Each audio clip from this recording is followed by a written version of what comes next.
Olá, gente, tudo bem com vocês? E na nossa aula de hoje nós vamos entender sobre o neurônio.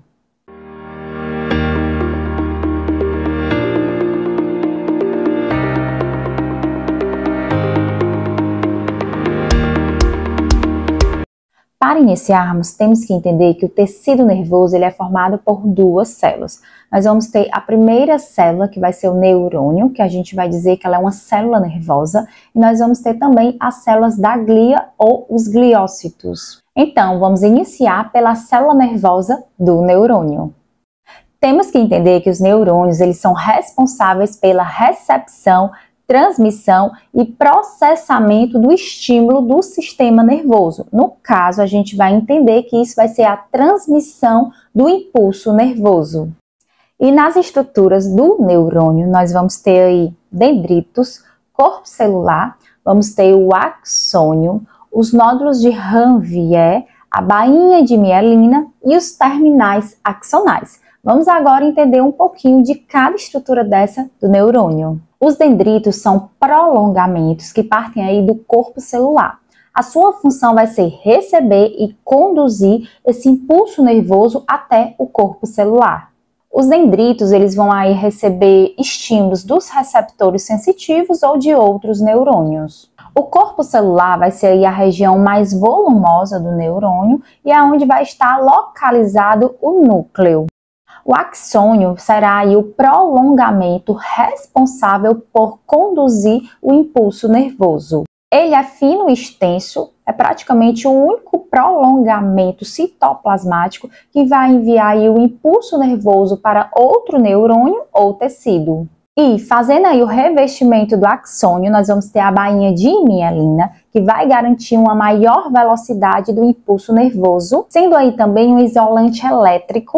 E é um revestimento aí branco de muitas camadas, sendo lipídico e proteico, envolvendo todo o axônio. E temos os nódulos de Ranvier, que são espaços que não são revestidos pela bainha de mielina no axônio. Esse arranjo aí do axônio, né, os nódulos de Ranvier, eles garantem uma condução saltatória do impulso nervoso.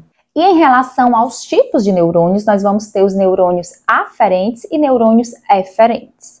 Nos neurônios aferentes, nós vamos ter a transmissão do impulso nervoso vindo da periferia ao sistema nervoso central. Já os neurônios eferentes, eles vão transmitir o impulso nervoso do sistema nervoso central até a periferia. Podemos dizer aí que vai ter a localização dos neurônios motores. Então, o neurônio eferente ele vai transmitir aí um impulso nervoso para os músculos e glândulas, né, que vão estar aí localizados na periferia. E então surge aí uma divisão funcional dos meus neurônios, que nós vamos ter neurônio motor, neurônio sensitivo ou sensorial e interneurônios. O neurônio nós vamos chamar de neurônio motor, que é o mesmo neurônio eferente, que vai transmitir as informações aí do meu sistema nervoso central para a periferia, no caso para os músculos e glândulas. O segundo neurônio, o neurônio sensorial, é o mesmo neurônio aferente, vai captar aí informações do ambiente e levar até o sistema nervoso central.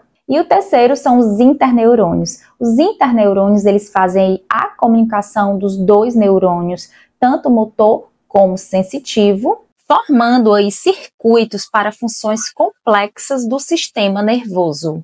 E em relação à classificação morfológica dos neurônios, nós também vamos ter três tipos: o multipolar, o bipolar e o pseudo-unipolar. E quais aí a diferença desses três tipos de neurônio?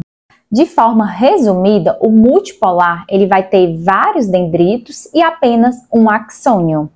Já o bipolar ele vai ter apenas um dendrito e um axônio e vai estar localizada na mucosa olfatória, na retina e no aparelho vestibular.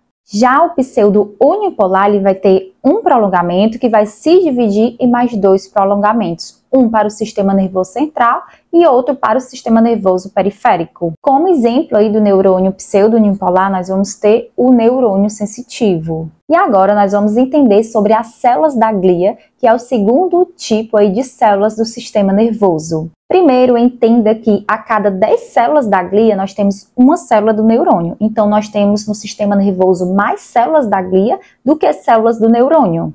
Nós vamos ter os astrócitos, oligodendrócitos, células de Schwann e nós vamos ter aí 5 células da glia. Os astrócitos, eles irão fornecer nutrição e sustentação aos neurônios. Os oligodendrócitos, eles irão formar a bainha de mielina, que já falamos inicialmente, que vai fazer aí uma barreira, né, lipídica no nosso axônio. Já as células de Schwann, eles formam a bainha de mielina, porém dos neurônios do sistema nervoso periférico. Já as micróglias, elas são células fagocitárias que vão atuar no processo de inflamação e reparação do sistema nervoso. As células ependimais, elas são células de revestimento. Irão revestir aí as cavidades encefálicas e também o canal central aí da medula. Então, resumindo, o sistema nervoso ele vai ser formado por 2 tipos de células, neurônio e células da glia. E aí fazem parte aí da sua estrutura dendritos, corpo celular e axônio. No axônio vamos ter bainha de mielina e os nódulos de Ranvier.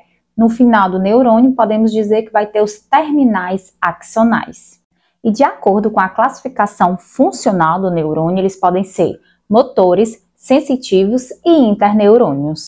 E as células da glia vão sustentar, proteger e nutrir os nossos neurônios. E temos 5 tipos: astrócitos, oligodendrócitos, células de Schwann, micróglias e células ependimais.